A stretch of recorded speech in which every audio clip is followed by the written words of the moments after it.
Hero Honda 90s के समय से लेकर आज तक यह नाम हर किसी के जुबां पर छाया रहता है, क्योंकि हीरो और होंडा के कोलैबोरेशन से बनी यह कंपनी दुनिया में सबसे अच्छी टू व्हीलर व्हीकल्स बनाती थी।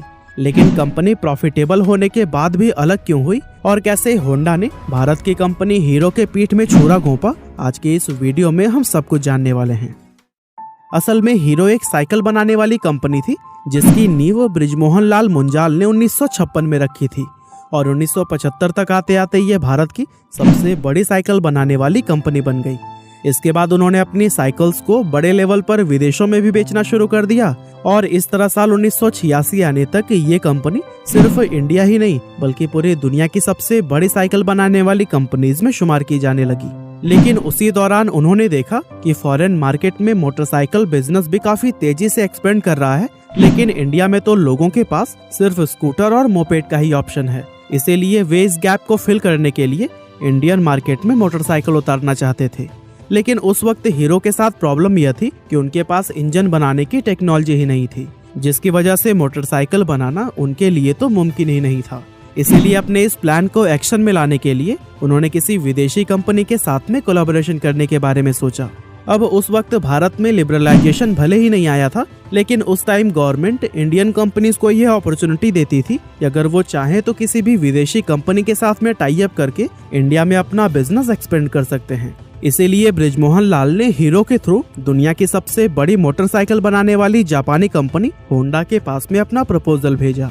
अब क्योंकि उस समय कोई भी विदेशी कंपनी भारत में डायरेक्टली अपना बिजनेस स्टार्ट नहीं कर सकती थी, ऐसे में इस प्रपोजल के जरिए होंडा को इंडियन मार्केट में एंटर करने का एक अच्छा मौका मिल गया, जैसे कि होंडा कंपनी खुद भी नहीं गंवाना चाहता था। इसलिए इन दोनों कंपनीज ने 1984 में एक दूसरे के साथ हाथ मिला लिया।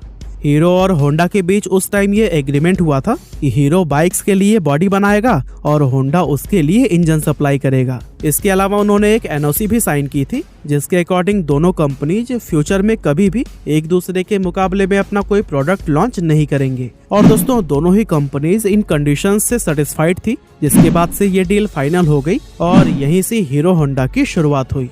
अब कागजी कार्यवाही पूरी करने के बाद से हीरो होंडा का सबसे पहला प्लांट हरियाणा में बनाया गया, जहां से हीरो और होंडा ने मिलकर तुरंत ही बाइक्स की मैन्युफैक्चरिंग करने स्टार्ट कर दी। 1985 में जब उन्होंने अपनी पहली बाइक CD100 लॉन्च की तो फिर यह बहुत तेजी से पॉपुलर हुई, क्योंकि इंडियन मार्केट में एक तो बाइक का कॉन्सेप्ट ही नया था और दूसरा इस बाइक का माइलेज बहुत ही कमाल का था। इसके अलावा उन्होंने अपनी बाइक को उस प्राइस सेगमेंट में लॉन्च किया था जो कि हर मिडिल क्लास फैमिली के लिए अफोर्डेबल हुआ करता था। साथ ही उन्होंने अपना मार्केट कैंपेन भी बहुत ही प्रभावी तरीके से तैयार किया था, जहां इनकी टैगलाइन थी fill it, shut it, forget it, यानी कि इसमें पेट्रोल फिल करके भूल जाइए। इस टैगलाइन का भी लोगों पर काफी ज्यादा असर हुआ और लोग इस बाइक के दीवाने हो गए थे, क्योंकि उन्हें स्कूटर वाला माइलेज अब बाइक में मिल रहा था। लेकिन उसी दौरान जापानी करेंसी में उछाल आ गया, जिसकी वजह से जितने भी स्पेयर पार्ट्स जापान से आते थे वो काफी ज्यादा महंगे होने लगे और हीरो होंडा को अपनी बाइक्स अफोर्डेबल बनाने में काफी दिक्कतें आने लगी। असल में यहाँ प्रॉब्लम यह भी थी कि उस वक्त हीरो होंडा के कई सारे कॉम्पिटिटर्स इंडियन मार्केट में आ चुके थे, जैसे सुजुकी, यामाहा, बजाज और टीवीएस। लेकिन ये सारे ब्रांड सिर्फ शहरी इलाकों में रहने वाले वेल्दी कस्टमर्स पर ही फोकस करते थे। लेकिन वहीं अगर हीरो होंडा को देखा जाए तो उनका मेन फोकस इंडिया के मिडिल और लोअर मिडिल क्लास कस्टमर पर था, जो कि एक अफोर्डेबल सोल्यूशन चाहते थे। और यही वजह थी कि हीरो होंडा की बाइक सिर्फ शहरों में ही नहीं बल्कि पूरे भारत में ही सबसे ज्यादा सेल होती थी। और यही सब देखते हुए कंपनी अपनी बाइक्स का प्राइस नहीं बढ़ाना चाहती थी, यहाँ तक कि इसी की वजह से कंपनी को काफी लंबे अरसे तक लॉस का भी सामना करना पड़ा। लेकिन 1990 में जब डॉलर का एक्सचेंज प्राइस रेगुलेट हुआ तो फिर हालात थोड़े सुधरने शुरू हो गए और देखते ही देखते कुछ ही समय में हीरो होंडा एक बार फिर से अपनी बाइक्स पर प्रॉफिट कमाने लगा और अगले कुछ ही सालों में कंपनी का प्रॉफिट $10 मिलियन को भी क्रॉस कर गया, जो कि उस जमाने में एक बहुत बड़ा नंबर था। अब यहाँ तक तो चीजें ऊपर से काफी अच्छी नजर आ रही थी, लेकिन अंदर से सिचुएशन बहुत पहले से ही खराब होनी शुरू हो गई थी। दरअसल कंपनी के मैनेजमेंट में शुरू से ही कई तरह की प्रॉब्लम्स चल रही थी, जैसे कि होंडा तो अपनी बाइक्स अमेरिका और रूस जैसे डेवलप्ड कंट्री में सेल कर रहा था, लेकिन हीरो होंडा को होंडा की तरफ से फॉरेन में अपनी बाइक्स को सेल करने की परमिशन नहीं थी। यानी एक तरफ तो हीरो साइकिल मैन्युफैक्चरर के तौर पर उस समय दुनिया की सबसे बड़ी कंपनी थी, यहाँ तक कि Guinness book of world records में भी इनका नाम दर्ज था। वहीं दूसरी तरफ होंडा की वजह से वो अपनी बाइक्स फॉरेन मार्केट में सेल नहीं कर पा रही थी। असल में इंडिया के बाहर हीरो होंडा को सिर्फ नेपाल, भूटान और बांग्लादेश जैसी आसपास की कंट्रीज तक ही अपनी बाइक को एक्सपोर्ट करना अलाउड था, जिसकी वजह से हीरो कंपनी इंटरनेशनल मार्केट में जो पोजीशन चाहती थी वो उसे नहीं मिल पा रही थी। अब एक तरफ तो होंडा काफी तेजी से ग्रो कर रहा था, लेकिन वहीं दूसरी तरफ हीरो एक लिमिटेड स्पेस में सीमित होकर रह गया था, जिसकी वजह से इन दोनों कंपनीज के आपसी रिश्ते खराब होने लगे। इसके अलावा कॉन्ट्रैक्ट के अकॉर्डिंग हीरो बाइक्स की बॉडी बनाती थी और होंडा इंजन। अब अगर हीरो को अपना बिजनेस एक्सपेंड करने के लिए अलग भी होना पड़ता तो फिर वो ऐसा नहीं कर सकते थे, क्योंकि वो इंजन के लिए पूरी तरह से होंडा पर ही डिपेंडेंट थे। हालांकि अब हीरो को ये समझ आ चुका था कि अगर उसे होंडा से अलग होना है तो फिर खुद इंजन मैन्युफैक्चर करना ही पड़ेगा।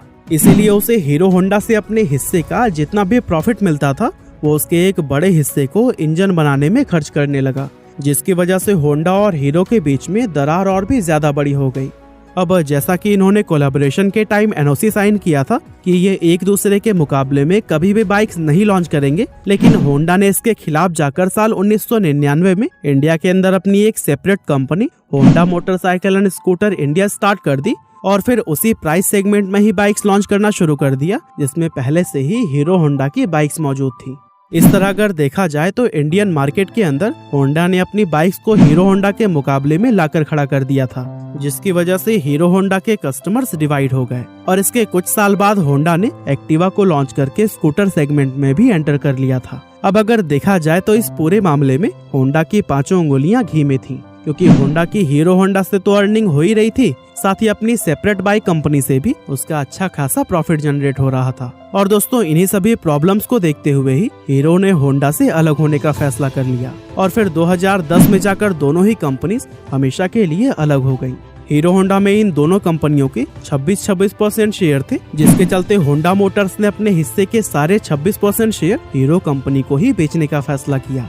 और दोस्तों हीरो कंपनी के प्रमोटर ब्रजमोहन मुंजाल ने होंडा के ये शेयर्स 1.2 अरब डॉलर्स में खरीदकर अपना खुद का कारोबार हीरो मोटोकॉर्प के नाम से आगे बढ़ाया।